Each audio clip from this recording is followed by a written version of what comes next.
Press meet ఏర్పాటు చేయడానికి కారణం ఏంటి? ఈరోజు గ్రామీణ ప్రాంతాల్లో ఉన్న ప్రభుత్వ పాఠశాలల్లో కనీస వసతులు లేని కారణంగా విద్యార్థులు చాలా ఇబ్బందులను ఎదుర్కొంటున్నారు. ఆ ఇబ్బందుల కారణంగా వాళ్ళకి క్వాలిటీ ఎడ్యుకేషన్ అందట్లేదు. కాబట్టి విద్యార్థులు వాళ్ళ రోదన అరణ్య రోదన అయింది. కాబట్టి వాళ్ళు తమ స్వహస్తాలతోని ప్రభుత్వాలకు మేల్కొల్పడం కోసము ముఖ్యమంత్రి గారికి పోస్ట్ కార్డులు రాయడం జరిగింది.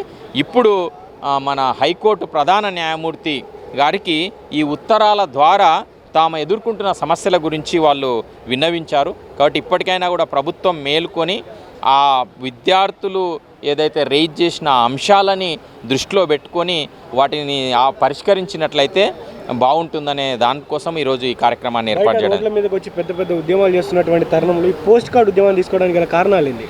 అంటే స్కూల్ విద్యార్థులు రోడ్ల మీదకి రావడం వల్ల అనేక సమస్యలు ఏర్పడతాయి. యువకులు అంటే కాలేజ్ పిల్లలు అంటే రోడ్ల మీదకి వస్తే ఒక అర్థం ఉంది. ఎందుకంటే వాళ్ళ వాయిస్ కూడా చేయగలుగుతారు, అక్కడ ఉన్న ప్రతికూల పరిస్థితులలో కూడా వాళ్ళు ఎదుర్కోగలుగుతారు. కానీ స్కూల్ పిల్లలకి టాయిలెట్ లేదు అని రోడ్ల మీదకి రావడం కంటే టాయిలెట్లు కల్పించిన కనీస బాధ్యత ప్రభుత్వానిది. కాబట్టి ఆ ప్రభుత్వాన్ని మేల్కొల్పడం కోసము తమ స్వహస్తాలతోని విద్యార్థులు ఆ విధంగా ఉద్యమం చేయడం, విద్యార్థుల్లో కూడా ఆ ఉద్యమ స్ఫూర్తి, ఎలాంటి సమస్య వచ్చినప్పుడు ఆ సమస్య పరిష్కారం కోసం తమ చేతుల్లో ఉన్న ఆయుధాలని ఉపయోగించి పరిష్కారాన్ని కోరుకోవడం అనేది పోస్ట్ కార్డ్ అనేది ఒక ఆయుధం. సో తెలంగాణలో బడులు ఎట్లున్నాయంటే ఏం చెప్తారు? అంటే తెలంగాణలో మేము చూస్తున్నాము, అప్పుడు ప్రతి ప్రభుత్వం వచ్చినప్పుడు వాళ్ళ ఫోకస్ అంతా కూడా ఆ ప్రభుత్వము తమ పేరు కనిపించే విధంగా కొత్త వ్యవస్థలను ఏర్పాటు చేస్తున్నారు. కానీ ఎంతోమంది త్యాగాల ఫలితము ఊరిలో ఉన్న గవర్నమెంట్ స్కూలు, ఆ గవర్నమెంట్ స్కూల్ను నిర్వీర్యం చేసి కొత్త వ్యవస్థలను ఏర్పాటు చేస్తున్నారు. అలా కాకుండా ఉన్న వ్యవస్థని పటిష్టం చేయాలనేదే మా కోరిక. ప్రైవేటు విద్యా సంస్థలని బంద్ చేయాలని చెప్పేసి కొంతమంది మాట్లాడుతున్నారు. ఎస్ కొంతమంది ఏంటంటే గవర్నమెంట్ స్కూళ్ళను పట్టించుకోవట్లేరు అంటున్నారు, కానీ ప్రైవేట్ విద్యా సంస్థలు మొత్తం క్లోజ్ చేయాలని మాట్లాడతలేరు. అవును, మీ స్టాండ్ ఏంటి దాని మీద? అంటే ఇప్పుడు మనము ఇంతకుముందు పేదవానికి బడి అసలు చదివిపియాలన్న అదే తల్లిదండ్రులకు లేదు. ఎంతోమంది ప్రభుత్వాలు కానీ వ్యక్తులు కానీ వ్యవస్థలు ఎంతో కష్టపడితే ఈరోజు అందరూ బడికి పోదాము అన్న ఆ కాన్షియస్ వచ్చింది. అంటే ఆ అవేర్నెస్ క్రియేట్ చేయగలిగినాం. చేసిన తర్వాత ఆ అవేర్నెస్ ఏ స్థాయికి పోయిందంటే, నాకు సర్కారు బడిలో నాకు సరైన విద్య లేదు కాబట్టి నేను డబ్బులు ఇచ్చైనా సరే నేను ప్రైవేట్ పాఠశాలకు వెళ్తా అని వాళ్ళు వెళ్తున్నారు. వెళ్ళే వాళ్ళని మనం నో చెప్పడానికి మనకేం రైట్ ఉంది? కాబట్టి వాళ్ళని మనము తప్పుపట్టడానికి లేదు. అంతకంటే మనకు ప్రభుత్వ పాఠశాలలో ఉన్న వ్యవస్థను పటిష్టపరిచి మంచి క్వాలిటీ ఎడ్యుకేషన్ ఇచ్చినట్లయితే అనవసరంగా ఊర్లో ఉన్న బడిని వదిలిపెట్టి 20-30 కిలోమీటర్లు ప్రైవేట్ బడిలోకి వెళ్ళడం అనేది నిజంగా కూడా అది మనందరము ఖచ్చితంగా దాన్ని ఖండించాల్సిన అవసరం ఉంది. కాకపోతే అది ఛాయిస్ మనది కాదు, అది విద్యార్థుల తల్లిదండ్రుల ఛాయిస్. కాబట్టి దాని విషయంలో మనం ఎక్కువ మాట్లాడలేదు. అంటే ముఖ్యమంత్రి గారు ప్రభుత్వ బడులను తగ్గించి ఇంటిగ్రేటెడ్ స్కూల్ తీసుకొస్తా ఉంటాం. అవును, దాదాపు మొత్తం రాష్ట్రంలో ఒక 4000 స్కూళ్ళ వరకు ఉంచేటువంటి ప్రయత్నం కూడా జరుగుతూ ఉందని చర్చ నడుస్తాం. అవును, సో దీనిపై ఏమంటారు?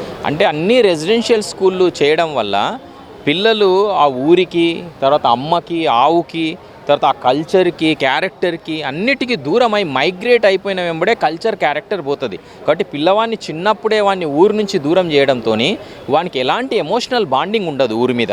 కాబట్టి దయచేసి రెసిడెన్షియల్ స్కూలు ఇంజనీరింగ్కి, హయ్యర్ ఎడ్యుకేషన్కి బయటికి పోయిందంటే అర్థం ఉంది. కానీ గతంలో ఈ వాదన ఉంది, గురుకులాలన్నింటినీ కూడా బంద్ చేయాలని ఒక వాదన కూడా ఉంది. ఎందుకంటే ఒక్కొక్క కులాన్ని ఒక్కొక్క కులం, అంటే ట్రైబల్ వెల్ఫేర్లో ఎస్టీలే ఉంటారు, సోషల్ వెల్ఫేర్లో ఎస్సీలే ఉంటారు, సో బీసీ వెల్ఫేర్లో బీసీలే ఉంటారు. సో ఇదొక ట్యాబో అయితే ఉంది. సో దీన్ని మార్చాలని, ఈ గురుకుల విద్యా వ్యవస్థను మొత్తం క్లోజ్ చేయాలంటూ కూడా గతంలో వాదనలు వినపడ్డాయి. సో దీనిపైన మీ స్టాండ్ ఎలా ఉంది? అంటే మేము కూడా ఈ కులాల పేరు మీద గురుకులాలం పెట్టడం కంటే, ఇప్పుడు ఇంతకుముందు మేము బడి చదివినప్పుడు మా క్లాస్లోనే 120 మంది ఉన్నాం. అందులో ఎంతమంది మైనారిటీస్ ఉన్నారు, ఎంతమంది ఎస్సీలు ఉన్నారు, ఎంతమంది ఎస్టీలు ఉన్నారు, అందరూ కలిసి చదువుకున్నాం. ఒక సమాజం అని అంటే ఆ తరగతి గదిలో అన్ని రకాల డైమెన్షన్లో ఆ బడి ఉంటుండే. కాబట్టి ఈ కులాల పేరు మీద పిల్లల్ని విడదీసి ఆ విషం చిమ్మడం అనేది కరెక్ట్ కాదు. కాబట్టి ఇప్పుడు ముఖ్యమంత్రి గారు ఇంటిగ్రేటెడ్ యంగ్ ఇండియా స్కూళ్ళల్లో కులానికి సంబంధం లేకుండా అందరినీ మేము ఒకచోటి కలుపుతామన్నది అది మేము ఖచ్చితంగా ఆహ్వానిస్తున్నాం.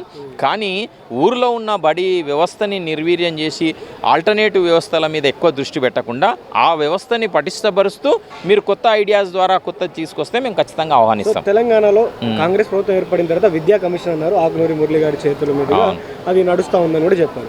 సో అసలు విద్యా కమిషన్ ఇచ్చినటువంటి రిపోర్ట్ని మరి ప్రభుత్వం పట్టించుకుంది అనుకోవచ్చా, పట్టించుకోవట్లేదు అనుకోవచ్చు? ఎందుకంటే ప్రభుత్వ స్కూల్లో ఉన్నటువంటి వసతులు అదే విధంగా ఉన్నాయి, ప్రభుత్వ స్కూల్లో ఉన్నటువంటి పరిస్థితులు అదే విధంగా ఉన్నాయి, గురుకులాల్లో ఇంకా ఫుడ్ పాయిజన్ అవుతా ఉంది. సో ఇప్పటికీ ఆ విద్యా కమిషన్ ఇచ్చినటువంటి రిపోర్ట్ పనిచేసింది అనుకోవచ్చా? ఇంకా చాలా అంశాలని అందులో పేర్కొన్నారు. విద్యా కమిషన్ ఇచ్చిన దాంట్లో ప్రభుత్వం ఇంకా ఒక ప్రణాళికాబద్ధంగా ఒక్కొక్క సమస్య మీద చాలా డీటెయిల్డ్గా వెళ్ళి దాని మీద రీసెర్చ్ చేసి ఒక్కొక్క సమస్య మీద పరిష్కారం, అందులో స్టేక్ హోల్డర్స్ గ్రామంలో ఉన్న గ్రామస్తులు, తర్వాత బడిలో చదువుతున్న పిల్లల తల్లిదండ్రులు, ప్లస్ ఉపాధ్యాయులు మరియు పౌర సమాజం, వీళ్ళందరూ కూర్చొని ఒక్కొక్క సమస్య మీద డీటెయిల్డ్గా వెళ్ళి ఆ పరిష్కారం చేయాల్సిన అవసరం ఉంది. సో ఈ పోస్ట్ కార్డు ఉద్యమం గురించి చివరిగా ఏం చెప్తారు? ఖచ్చితంగా ఈ పోస్ట్ కార్డు ఆ పిల్లల బాధని, ఆ విధంగా వాళ్ళు స్వహస్తాలతోని వాళ్ళు పేర్కొన్న అంశాలని ఖచ్చితంగా పరిగణలోకి తీసుకొని ఆ పిల్లలు పేర్కొన్న అంశాలని ఆ సమస్యలకి పరిష్కారానికి ప్రభుత్వం ముందుకొచ్చి చేయాలని కోరుతున్నాం.